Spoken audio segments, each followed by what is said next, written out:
But here we are for our first breakout session of first day of the New City Summit, Jakarta 2015. My name is Joe Cochrane. I'm the Indonesia correspondent for the International New York Times. Very happy to be here as your moderator. Interesting topic today, City of Opportunity, case study on Jakarta. Jakarta, as we know, is an extraordinary urban laboratory. It is one of the fastest growing cities in the world and a rising hub for economic and cultural activity. Yet it also faces acute challenges, including traffic congestion and flooding, and much more for those of us who have lived here for a long time can attest to. The big question, how is Jakarta seizing the urban moment? And it certainly is a big question for everyone involved in the city. And our esteemed panel will be discussing many issues related to that topic today. I'd like to introduce them right now. On my immediate left is Ibu Sarwo Handayani, who's the director of the Governor's Team for Development Acceleration for the province of Jakarta. And on second to the left is Ibu Shinta Dhanuwardayo, who's the founder and CEO of Bubu.com. And she is very graciously filling in for Santiago Uno, who could not appear today. And then third is Peter Kendall, who's partner and head of urban design for Skidmore, Owings, and Merrill, LLP, who's joining us from Hong Kong. And then our speaker at the far end is Ibu Lana Winqyanti, who's the senior expert to the Minister of Public Works and Housing for the National Government of Indonesia, focusing on social culture and community roles. And our speakers will be giving presentations, and then we'll be asking them questions, and then we're going to open it up to the audience to ask any question they would like of the speakers before we conclude today. So Ibu, you have the floor.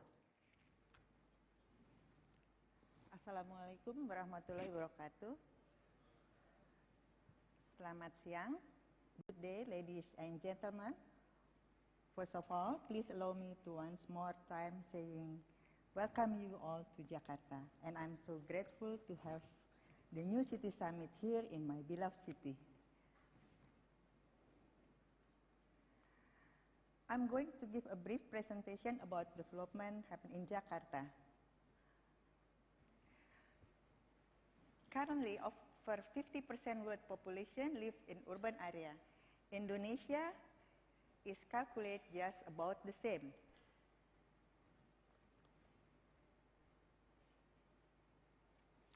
And Jakarta is being the most populated one.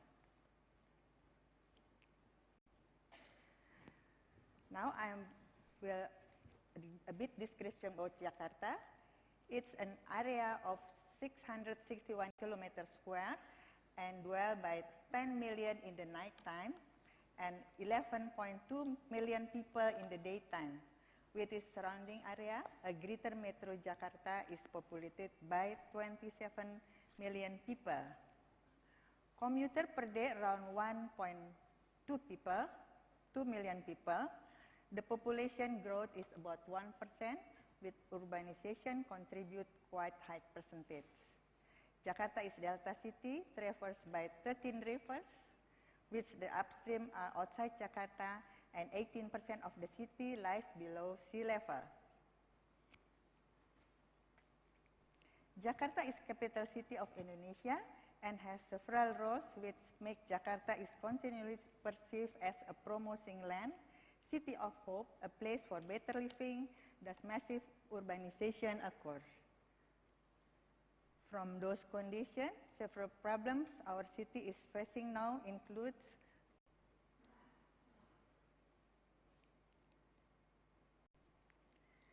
limitation of land, slum and squatter area, lackness of green space area, pressure of water source, degradation of environmental quality, heavy traffic and flood, which the last two is our main challenge have in the city.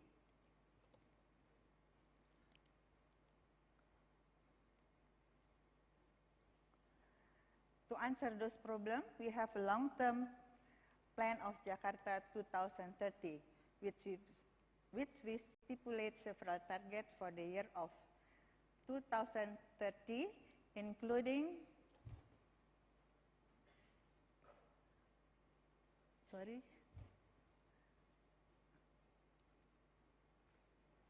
I'd like to back again.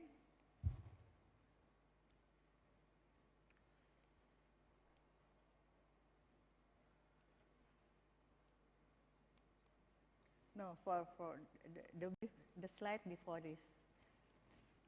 Back up, if you want to back up. Yeah, yeah, yeah, yeah.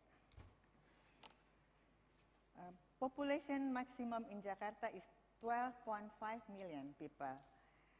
Green open space, 30% of the whole of the city. Now we only have 10%, so we should struggle in the range of 20%. Water body ratio is 5% of the whole city, which currently we only have around 3%. 60% trip using public transport, which now it's only 20%. Road ratio 10%, which now we only have around 7%, and decreasing 30% greenhouse gas emission.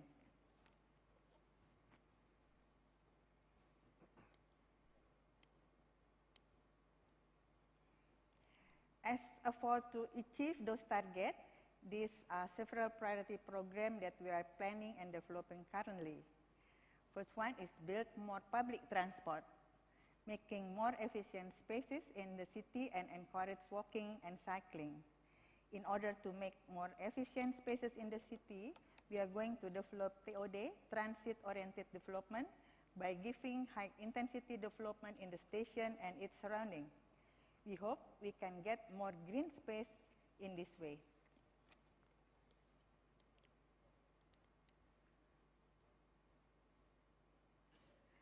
In parallel with developing a good network in mass rapid transit, we start to explore new spaces utilization such as underground and overground.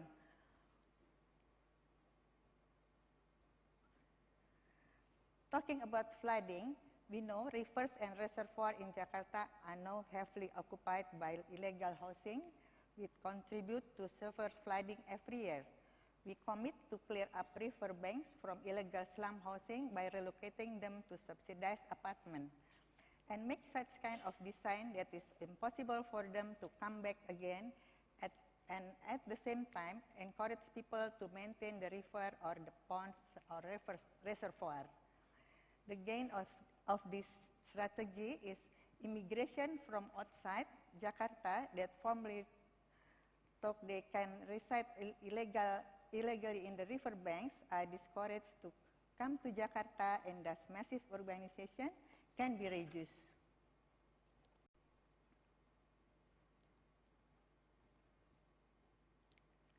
What I'm trying to explain in this slide is successful relocation is not only about providing new houses. There are several things telling the relocation process. For example, where do they work afterward? Have the access to the new apartment been provided, and so on. So providing proper housing is one alternative solution to control urbanization, as more people can reside over legal land, illegal housing. Therefore, slum in a squatter area can be gradually diminished. Next slide. In order to improve our Jakarta Bay, we promote Jakarta as Waterfront City. We are going to have 5,000 hectare reclaimed land in Jakarta Bay. In the same time, we improve the quality of northern part of Jakarta environment by build more infrastructure, which is financed by the added value from the reclamation project. We also have Kepulauan Seribu, 1,000 island in the Jakarta Bay that start to explore as one of international tourist development. In the next slide, it's related with the flood. Talking about resilient city, Jakarta is now greatly challenged by the tidal flood coming from the sea as an effect of global warming and land subsidence, and with the central government project, we call it NCICD, National Capital Integrated Coastal Development. We plan to build a new dike along the existing coastal to protect the area from the flood, while the dike can be also used as new road, bike path, recreational area, etc. The NCICD project proposed the dike B and C is not seen in the picture. In the Jakarta Bay, that's about 20 meters sea depth.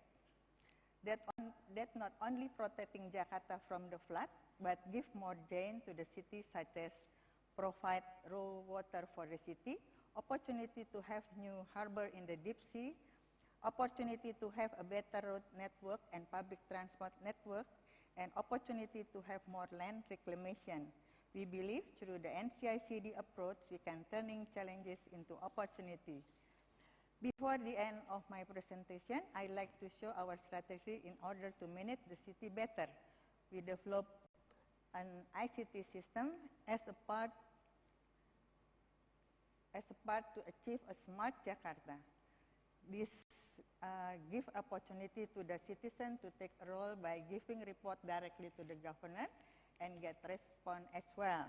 And also we implemented it in the system budgeting and in the tax collection.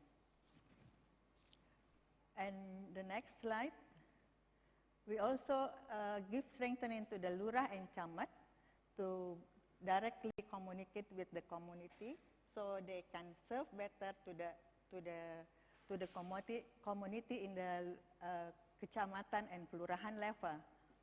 And the last slide, we also ask the private sector to give their participation in our development to make everybody in Jakarta more happy and more sejahtera. Demikian, terima kasih. Assalamualaikum warahmatullahi wabarakatuh.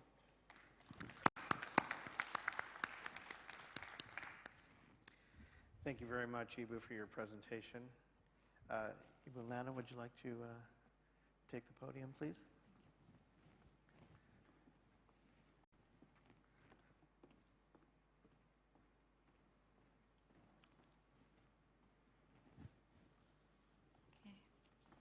Good afternoon, ladies and gentlemen.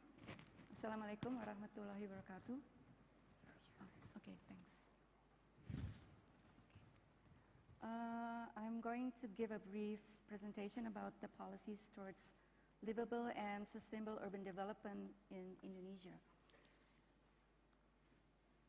I think, as you know, that Indonesia has now about 53% of people living in urban areas.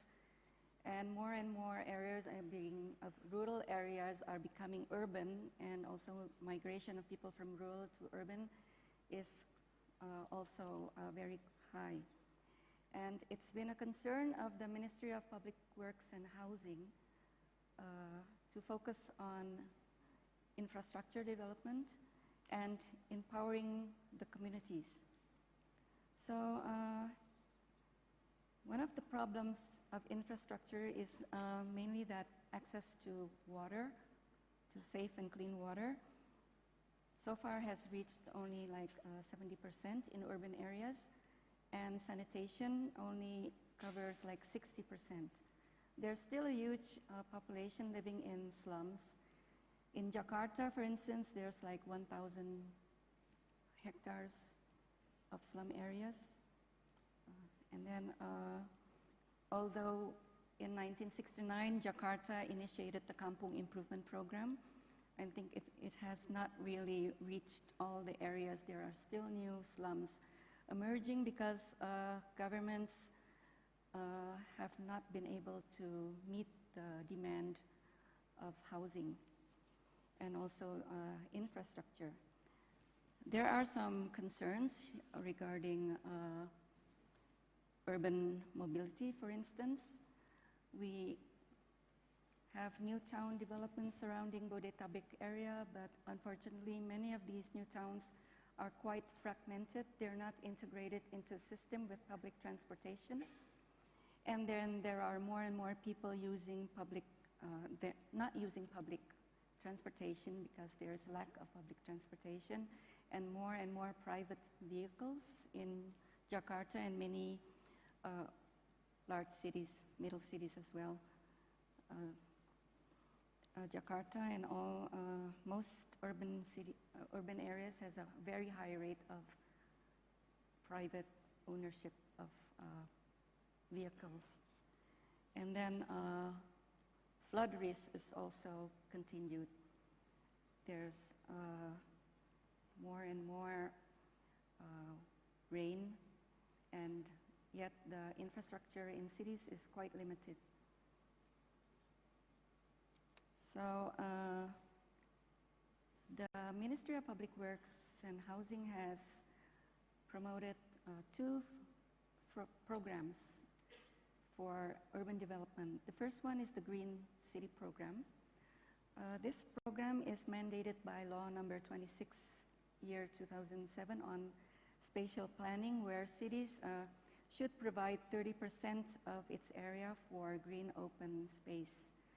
And then since 2011, the ministry has tried to promote this to cities and regencies. So far, in 2011, 60 cities, regencies have participated in the Green City Program. They signed an agreement with the ministry, and we give them like technical guidance and facilitation to prepare their action plan. And in 2012, this increased to 85 cities and regencies. 2013, it has become 112 cities and regencies.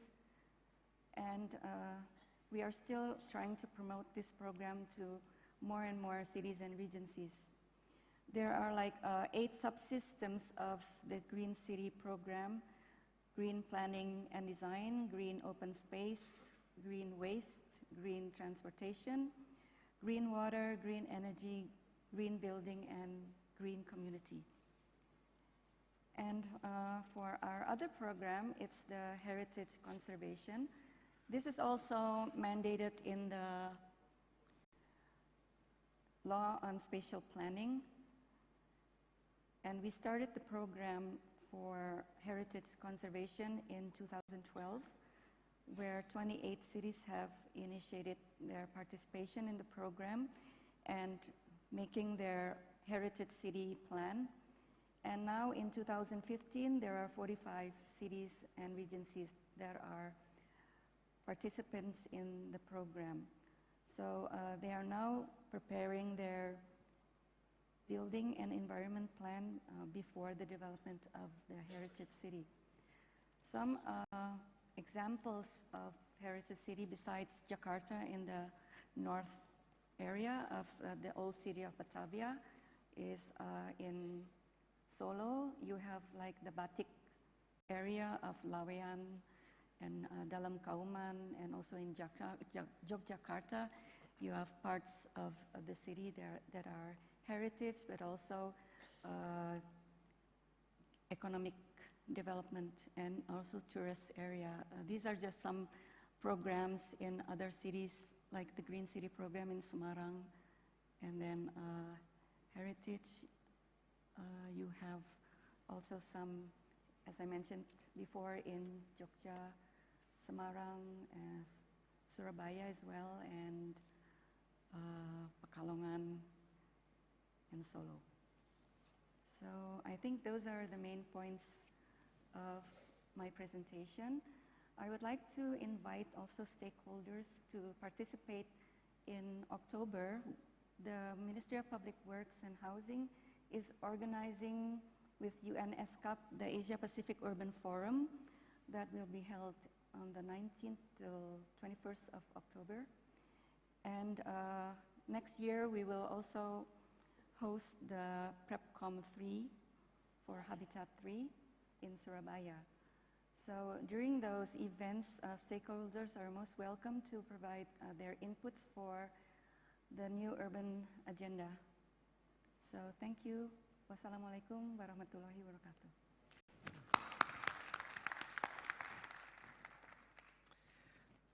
Thank you very much, Ibu Lana. Our next speaker is Peter Kendall.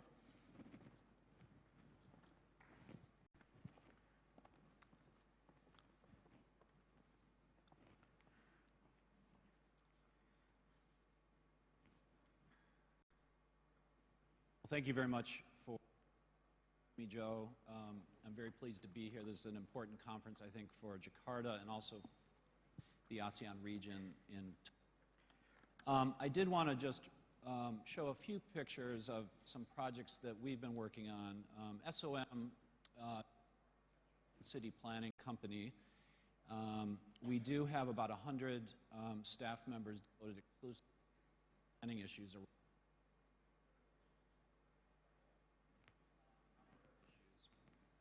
And a number of very important projects. We're the lead designer on Pluit City, which is a major reclamation project in the North Coast.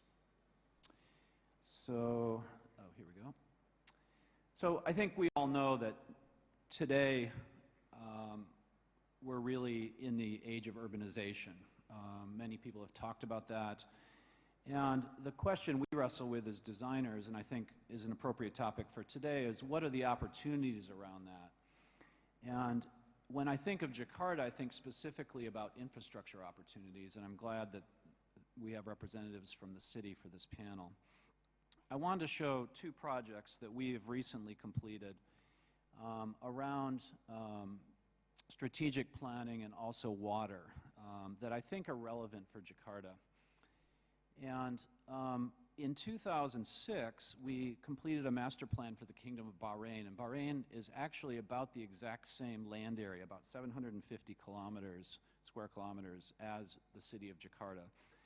And what we were asked to do was prepare a comprehensive plan for the kingdom. So on the left, you see the master plan before we started, and on the right, you see the master plan, which mapped out Bahrain's future for the next, at that time, 25 years approximately.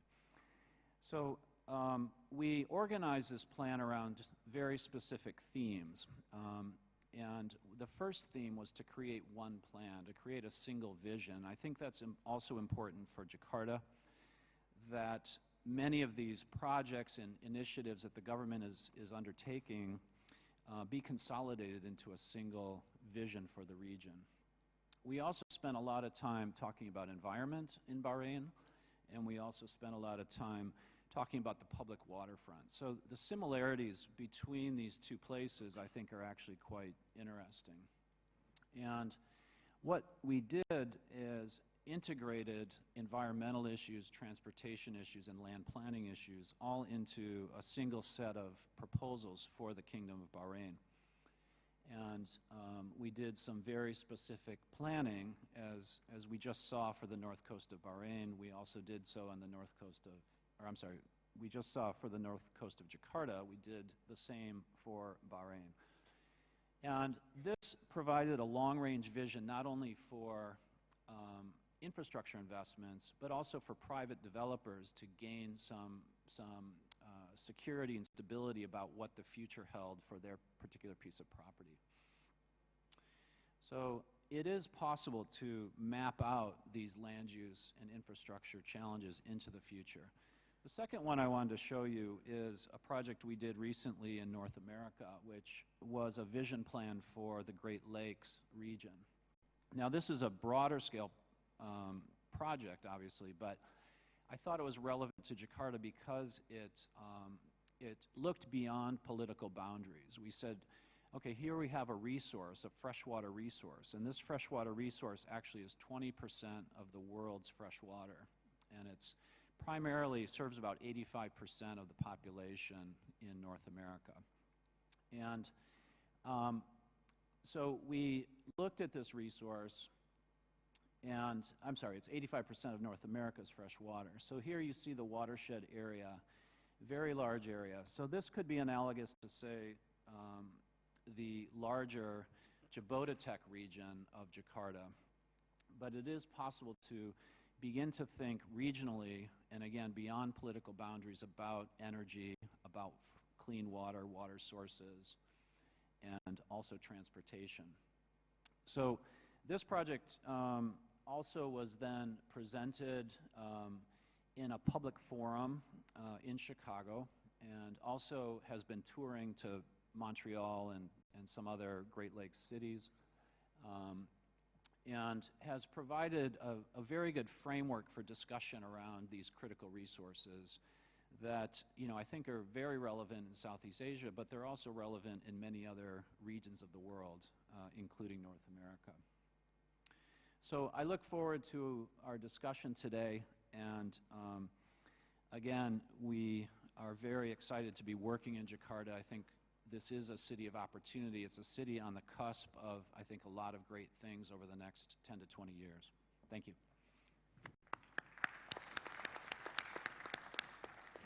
Thank you very much, Peter. And our fourth speaker is Ibu Shinta.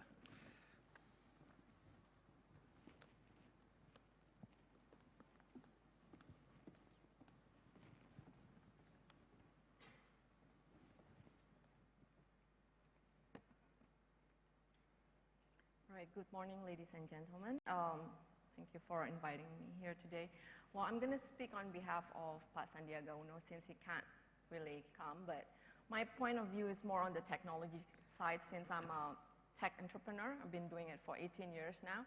And I'm sorry I don't have an exciting presentation like the other speakers, but I'll try to entertain you guys today. Well, I just actually arrived from San Francisco last night. I believe when I landed in Jakarta, I'm not sure if I feel that I've landed on a capital city of being the 15th largest economy in the world and a country of $1 trillion US dollar. And I think being the capital city of G20 nation, I think yet we see how Jakarta possesses a lot of challenges to keep up with the growth of the city. When I ask a foreigner how do they like Jakarta, I'm sure they will answer, oh yeah, we love Jakarta, but we hate the traffic. I'm sure everybody had, experienced the rush hour in Jakarta with gridlocks of motorbikes, buses, trucks. And, Jakarta vehicle every year increases like by 11%, while the road network itself only expanded 4%. So I think the city cannot keep up. And how do we solve all this problem and challenges? And the fact that McKinsey said by 2030, more than 70% of the people will be living in the city. Ibu Lana earlier said right now we have 53%, I think, living in the city. By 2030, we have 50 to 70 million more people living in the city. So it's going to possess a lot more challenges that we have to overcome. So when people talk about smart city, I think the definition of smart city has evolved to the mean of many things to many people. But I think one thing that remained constant, part of being smart, is utilizing the ICT, which is information, communication, and technology, and together with internet to address the challenges within the city. And I think this is where the Internet of Things will take lead. What do I mean by Internet of Things? We call it the IoT. Well, when we talk about Internet of Things, it means it's the evolution between mobile, home, and places with the embedded application where usually it connects with internet, and then it gathers data analytic, and also it will create meaningful information for a lot of people. And I know Jakarta itself has gotten a lot smarter lately. Pak Ahok, I know, launches 2 of the smart city application, both aim at increasing government efficiency, effectiveness, and accountability. And these apps embody a new model of governance which citizens themselves can take active role in shaping the public policy. I know one of the applications is called Clue. Actually, you can for instance, there's potholes in the road. The citizen can actually just go using the application to complain about it and where the area of the potholes. And the government officials will answer it through another application called CROP, which is, it's a rapid response of public opinion. And so I think people will work more faster and get things done with all these new apps that Jakarta has launched. And when we talk of Internet of Things, we can actually extend further on the different apps that are already available today in Indonesia. One of it, I'm not sure if you're anyone heard of Gojek. I'm sure maybe a lot of people. It's actually an app that connects to thousands of ojek, or the motorcycle taxis in Indonesia, which is very famous because we're always all about traffic, so people want to get, from one place to another faster, so they usually hire this ojek. And actually, this Gojek has evolved not just, connecting the ojek drivers, but you can use it for e-commerce.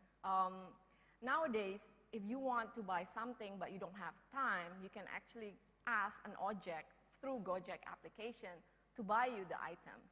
The driver will have like ₱1 million on their pocket, so they can buy anything that you ask within ₱1 million. And then you just pay them once you get your item, that's another great things about this type of application. It's just not connecting the ojek to the users, but it can actually expand into an e-commerce. And another great example would be the e-toll cards. We have the card that used for the toll roads. Indonesia has always have problem in the online payment.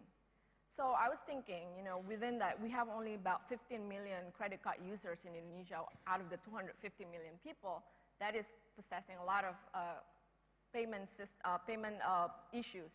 So why don't we make this e-toll card into an extended for payments? This will solve a lot of problems. People who do not have credit cards, they can use an e-toll card to have it for payments. So those are the things that actually you can look how to extend with the apps that we have right now and extend it to become like the Internet of Things, connecting everybody and everyone into a system of systems. And I also believe it's important to implement education, innovation hubs, to facilitate collaboration between business, academia, talent, and government as part of the robust economic development plan. Well, in my case, I myself has been investing in a number of tech startups in Indonesia. And I believe collaborating with this tech startup can also create new ways of creating platforms that the city needs. And I believe city like Jakarta, they must be able to develop and attract talents that drive economic innovation and business growth. And I believe smart city is one of the greatest opportunity to drive local innovations. Because this is opportunity to solve local problems. Local problem is best to be solved locally, who knows the root and the social knowledge. I mean, we can work with a lot of technology that are imported, solution boxes that can be ordered, but we will still need the local wisdoms and knowledge and expertise to make it very suitable for the locals. And on this note, I believe that calling for local maker community like software app developers, system integrators to complete the puzzle can be very exciting. And we can be building infrastructure with worldwide partners, but I believe that only the ones who will make the complete and usable will be all the local innovations. So we need more Gojek, we need more Ticket.com. A lot of this tech startup, we can grow them to become something that is more just beyond what the application that they are right now. And I think we also need to change that, mindset. How do we make everybody wants to use this technology as part of their lifestyle? And so this is the opportunity for local innovations. We do want to build local content, probably build our own Silicon Valley. And why not start with the helping of our own city? I think this is a great opportunity for innovation and boosting the creative economy as well. And if overseas players are looking at Indonesia as a market, I think why not let's compete with them. Our local companies too, I believe, can be a world-class companies. And I myself been trying to push that with all the tech startups in Indonesia. Actually, I just came back from the US because one of the things that I did, I created a nonprofit organization trying to bridge Indonesia and Silicon Valley, hoping that tech startups or tech professionals from Indonesia can start networking with Silicon Valley and create great companies from there. And also, actually, I was with Ridwan Kamil in Silicon Valley. I took him around to see some incubators, such as Plug and Play, because his vision is also trying to help the local innovators to create more fun tech startups to help also grow the city in Indonesia. So I guess that's all from me for now, so hopefully that helped to open the light on the tech side of the smart city. All right, thank you. Thank you, Shinta. Okay, we're going to go straight to our question and answer session. We certainly want to involve the audience. I have a few questions I'd like to start off by asking our panelists, and then I'll ask you to join in to ask questions. I'd like to start with Ibu Sarwo.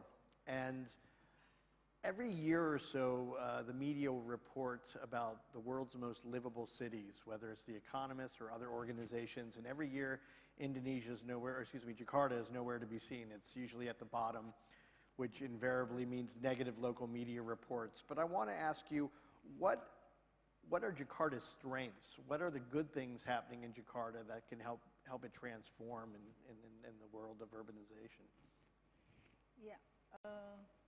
Yeah, I know that the report always put the Jakarta in the bottom of the what? Of the list. Yeah, of the list, yeah. Yeah, actually we're trying to get a bit in the middle at least. And if I can say the good thing in Jakarta, maybe we try to accommodate people who live in the slum area that I explained the audience now, to relocate them to the subsidized apartment. So there's no more illegal housing, and make the Jakarta livable. No flood, or the flood can be reduced, and the people cannot be victim because they have the house and they have still have the job, so they can continue their life. The other thing maybe I can explain to you is the community development in Jakarta. We start with strengthening the role of the Lura. Lura is the leader of the sub-leader in the bottom line, strengthening them to role as a city manager, so they can serve better to his community. And in the other hand, we in the province level can arrange, for example, as Pak Governor just tell us, we built the open public space to make the community level enjoy that public space for the public, what you call it, you can use the public space for many useful. Okay. Maybe both that can share to the audience. Okay, thank you.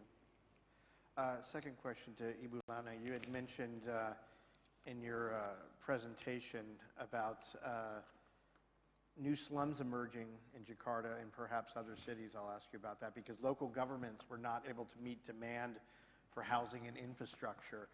Are they increasingly unable to meet demand, or are local governments in Jakarta and other cities, other urban areas of Indonesia, are they still overwhelmed by the influx of people coming into the city to live, or have they turned the corner and are doing better?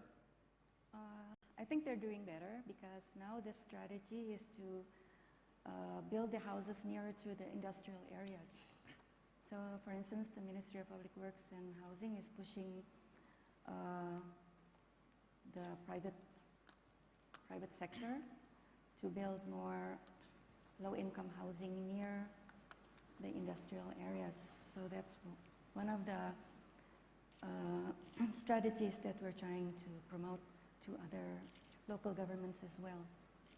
And also, like, there's more rental housing development in large cities that's being built by the central as well as the local governments.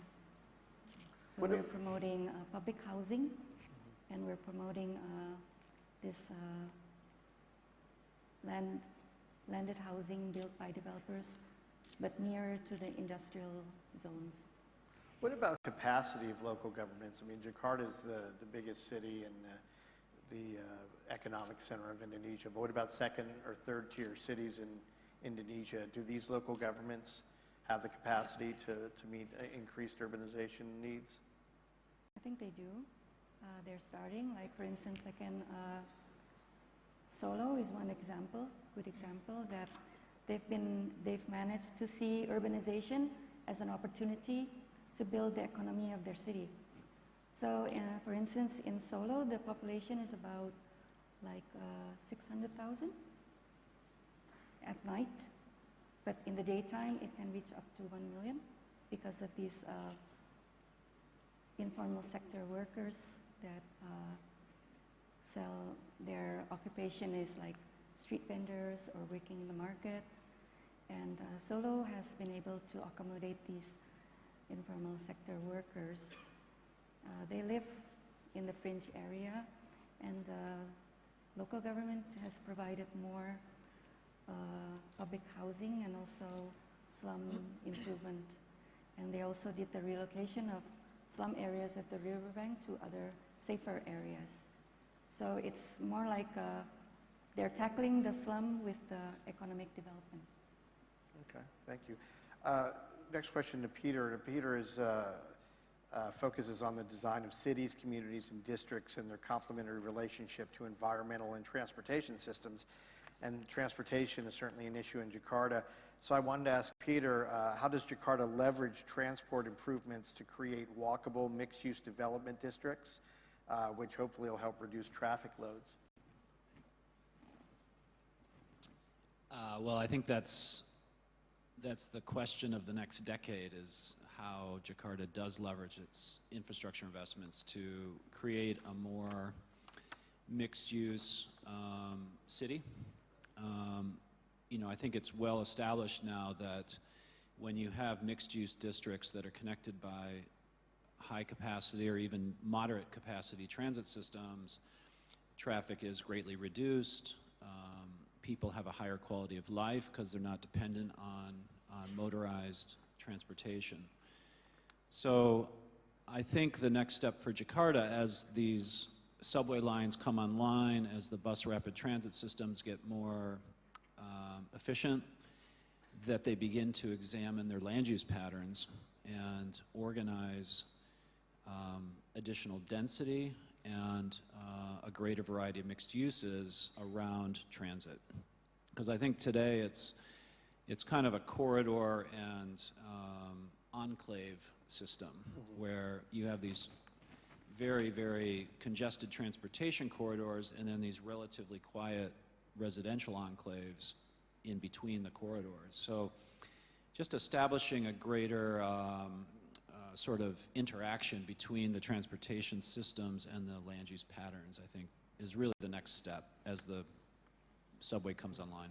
Okay, thank you. And Shinta, a question to you. You'd mentioned Gojek, which is a very ingenious and innovative company in their app.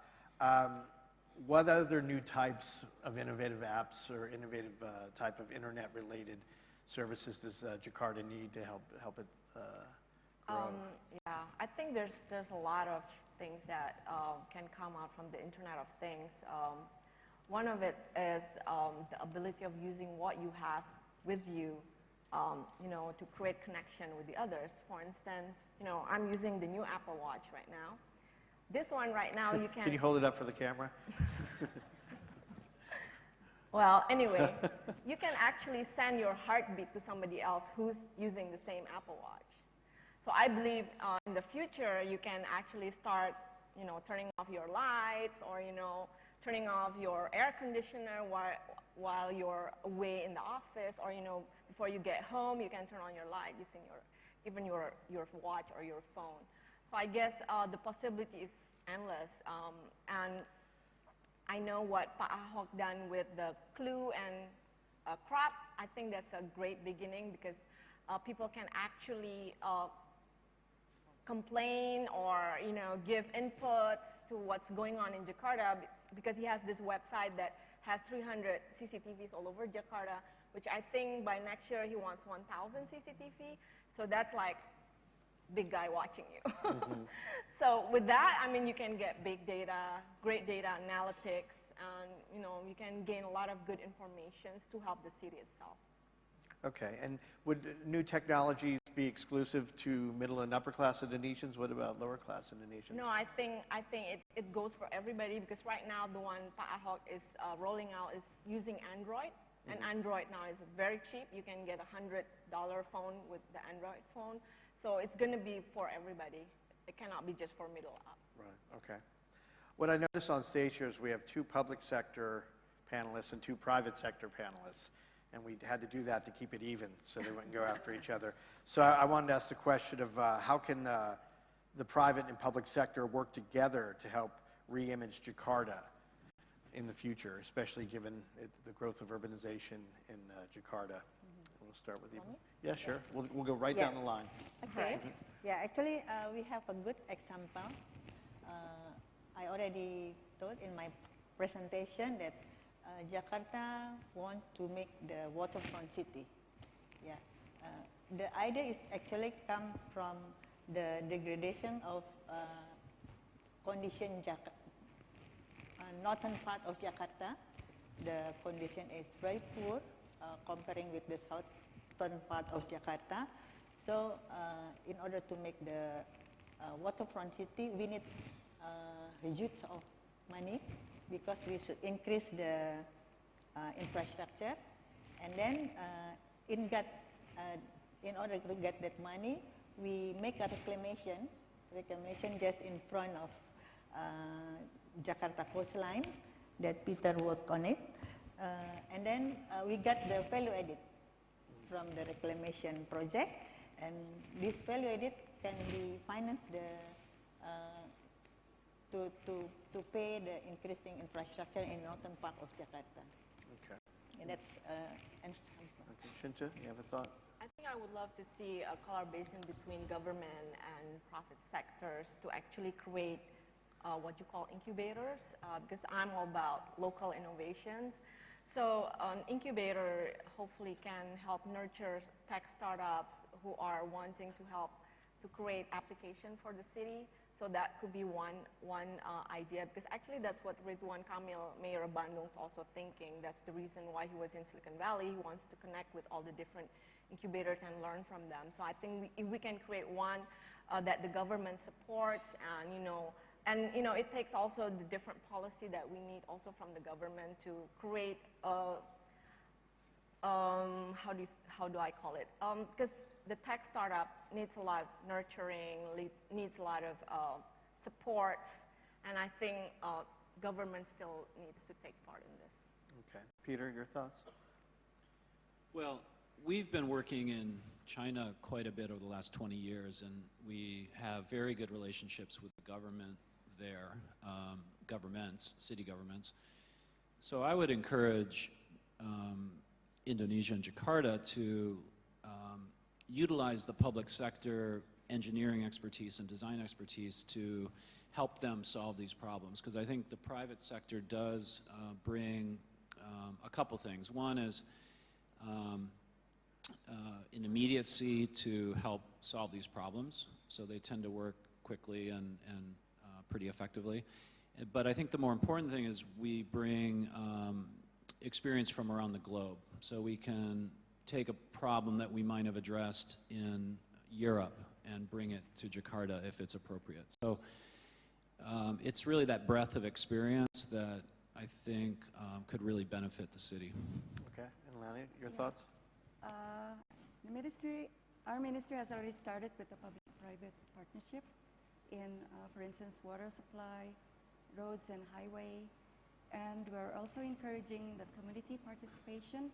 For instance, in the Green Kampung, like they're participating in the 3 Rs, the recycle, reduce, reuse, and many of them are using this opportunity to improve their economy as well.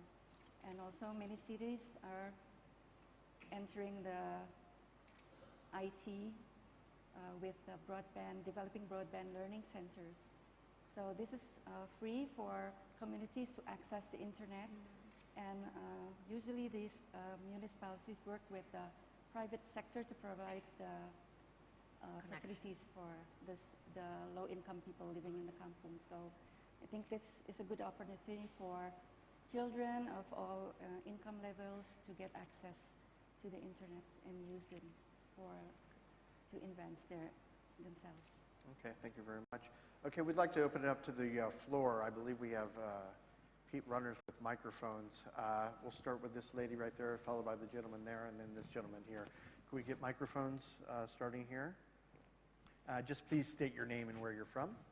Hi, my name is Chang. I'm from International Finance Corporation. So we have a lot of discussion about low-cost affordable housing. But my question is indeed about how to address the housing need for the middle class.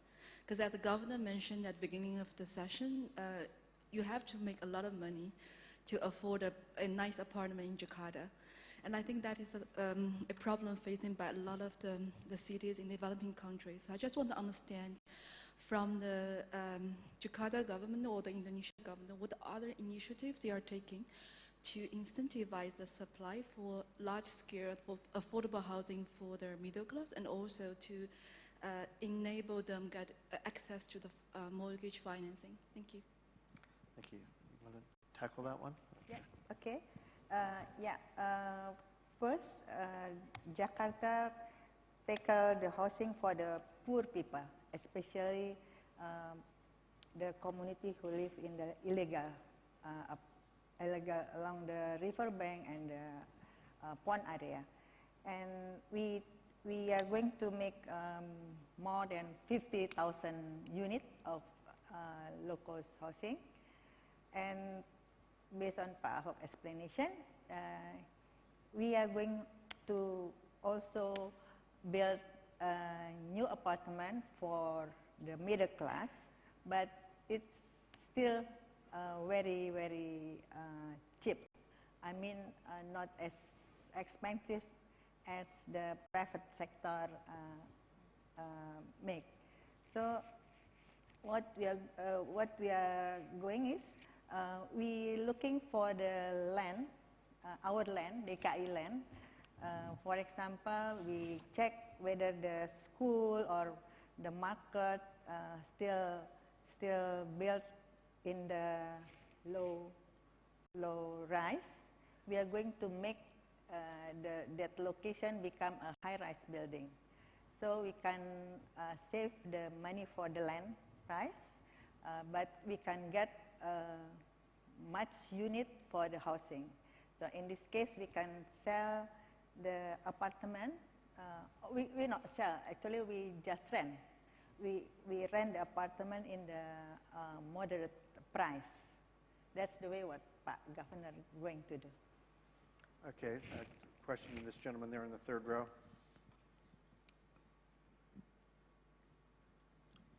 James Loimbazi from Kampala Capital City Authority, Uganda.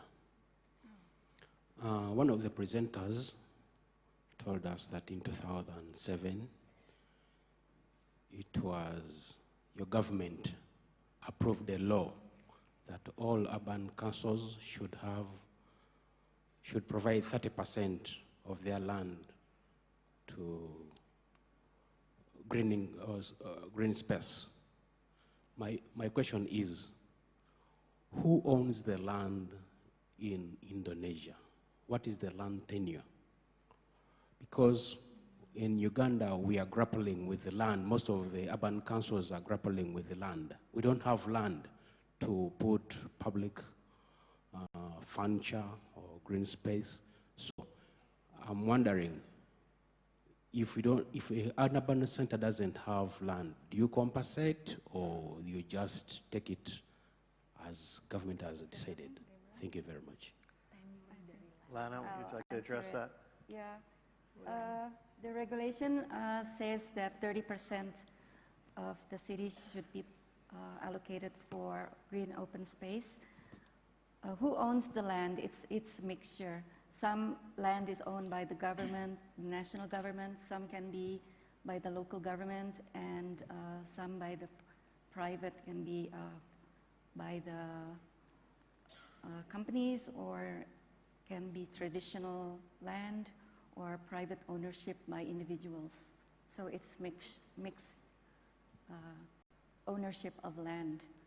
For the problems of implementing the law to get the 30% is actually how to acquire the land, because not all the land that is allocated in the land use plan to be green areas is owned by the government. So what the government does is they just use what is owned by the government first, rather than trying to buy off the land from the private or individuals. So it's still difficult. That's why we're encouraging local governments to participate in the Green City program. Okay, thank So you. I hope that answers. Oh, yeah, please add, yes. Maybe based on our experience in Jakarta, I can add what Ibu Lana said. Jakarta only have 10% green area, and based on the regulation, we should provide 30% of the whole city for the green area, 20% provided by the public, by the government, and 10% by the private. In order to get the 20%, we already put it in our master plan, where the green area should be located, and we, governor, should pay it, should buy it from the people, from the private.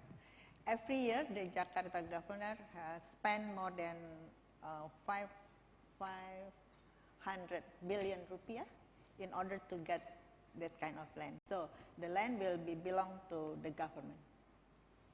Okay, thank you. Question, this gentleman here. We have a microphone to the front row, please. Thank you.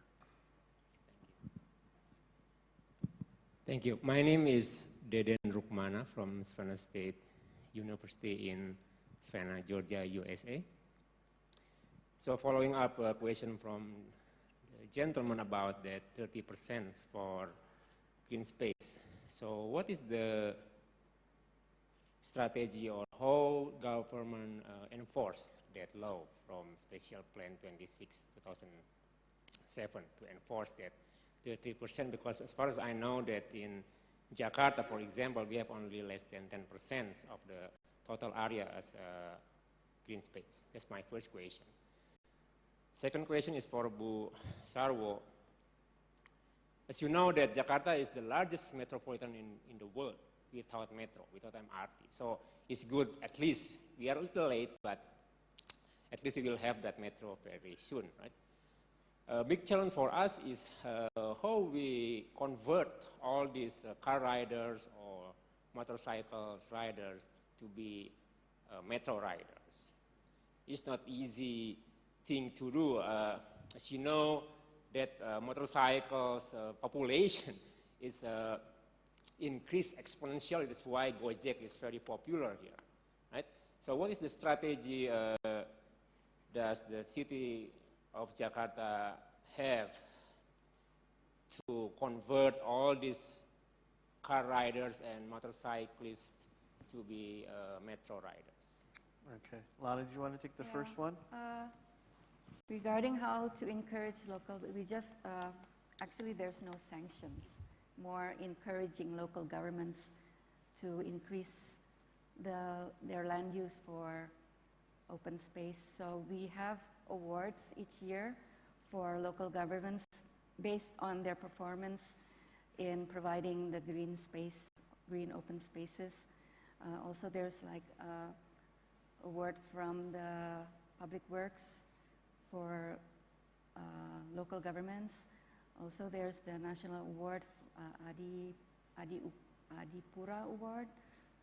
That's also for local governments' performance in providing services to the community, and also for keeping their city clean.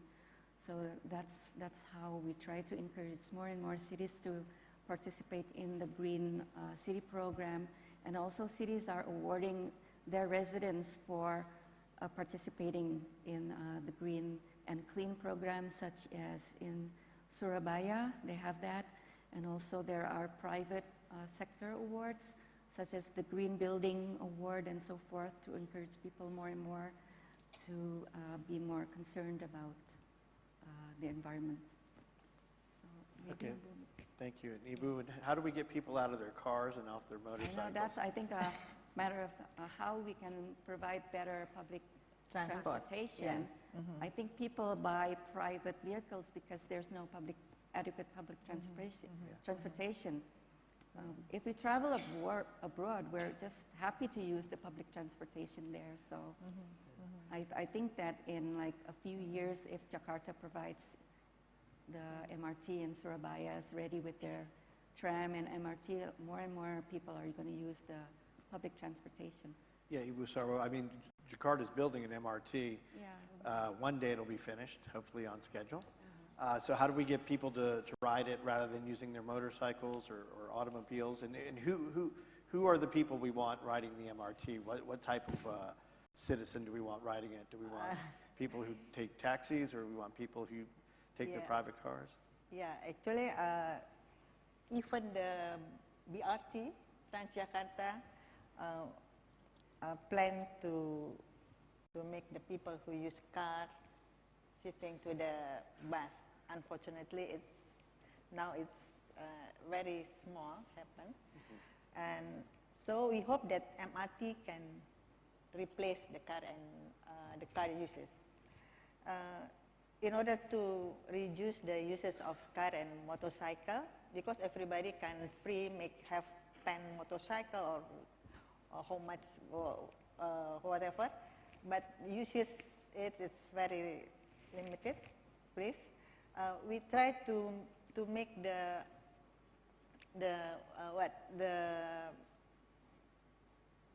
building, low-cost building surrounding the access, the station or so on, like the TOD, and also trying to manage the land use, make it more mixed, so the place to the house and the work just in the same place, for example, and try to open the fence, build more public park.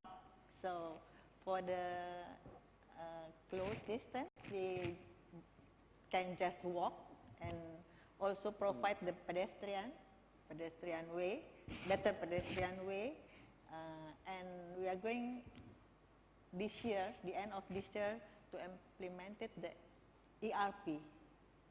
So people will think rather than spend much money, they prefer maybe to use the public transport. Okay. We have time for a few more questions. Gentleman there, the lady in the front. I'm sorry, I'm having trouble seeing, and the gentleman there. So these three. And I'm afraid we're going to be out of time after that. I'm very sorry. My name is Riaz Talukdar. I'm from Manchester City Planning Department. I'm just asking, the urban growth is mainly caused by natural increase and rural to urban population movement. So is there any program to balance development of Jakarta and surrounding areas, like developing secondary cities or third-tier cities for balanced urban development? Because you cannot solve the problems of Jakarta or any other mega cities just by developing infrastructure in the same city area. You have to develop other areas as well, so that you can ensure balanced urban development. So there will be no more problems for the city. Okay. Anyone want to tackle that, Peter? Yeah. Repeat the question. Yeah. Balancing you? the development of Jakarta and surrounding areas. Yeah, I think, Coordination and you know, from a regional planning standpoint, connecting these cities with rail and transit will continue to be important. And related to how we move people out of the motorbikes and out of the cars and into transit, I think one of the ways we have to do that is change the land use patterns so that trips are actually reduced. So if we can have fewer people making longer trips throughout the city and even throughout the region, to your point, and we have mixed-use communities that have a variety of housing options, these transportation problems will gradually begin to diminish. If we keep building roads, people will simply use roads. So part of the solution is to limit options for road use. Okay.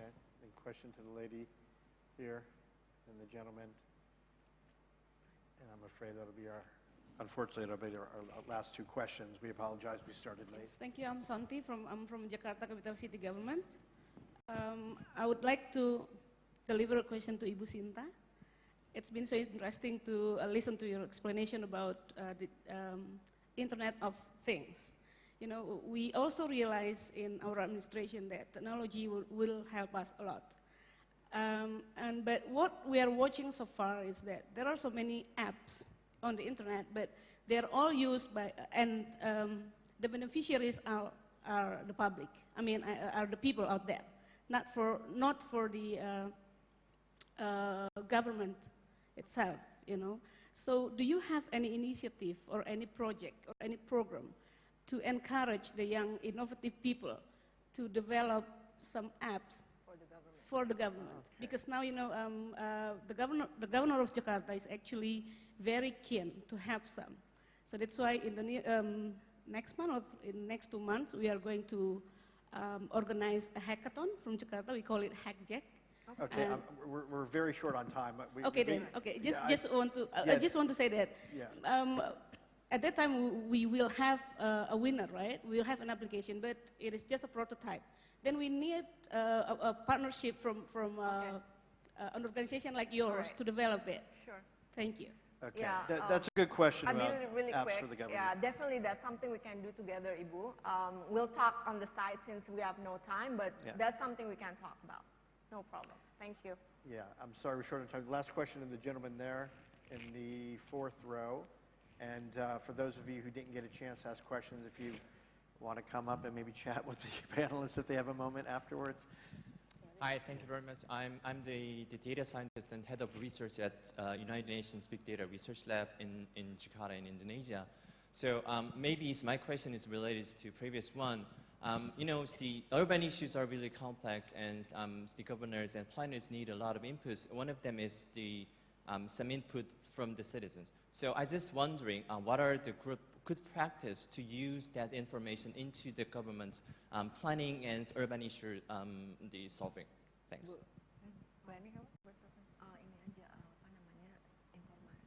Yeah, maybe in the government point of view and the planner point of view and tech enterprise point of view. Maybe I would like to hear all of you how to use that information into the planning and the solving the urban issues. Thanks. To respond your question, actually, Ibu Santi, the lady just sit in front of you, responsible in order to give the information to the public. So we just start to make the system, so we are going to develop it more and more better. Yeah. Thank you. Okay. Anyone else want to take a crack at that? Can I just? We're organizing some forums for people to participate in, especially in towards the Habitat 3 in 2016, to get inputs for the new urban agenda. We're trying to redesign our website. This National Secretariat for Habitat is redesigning its website. I hope the BubuCom can help with that. And also using the social media for people to participate more in thinking urban. So a lot of people have to think more urban, so we can get their inputs for better cities in the future.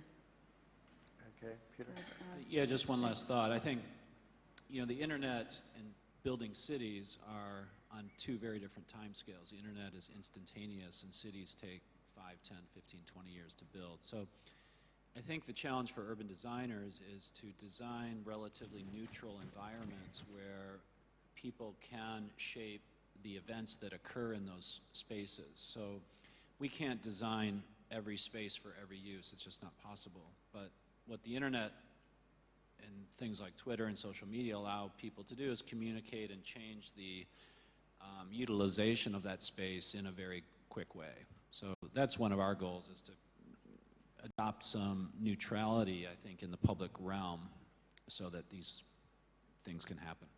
Okay. Folks, once again, I apologize. Our session has to come to an end. Will you please join me in thanking our 4 panelists today? Thank you.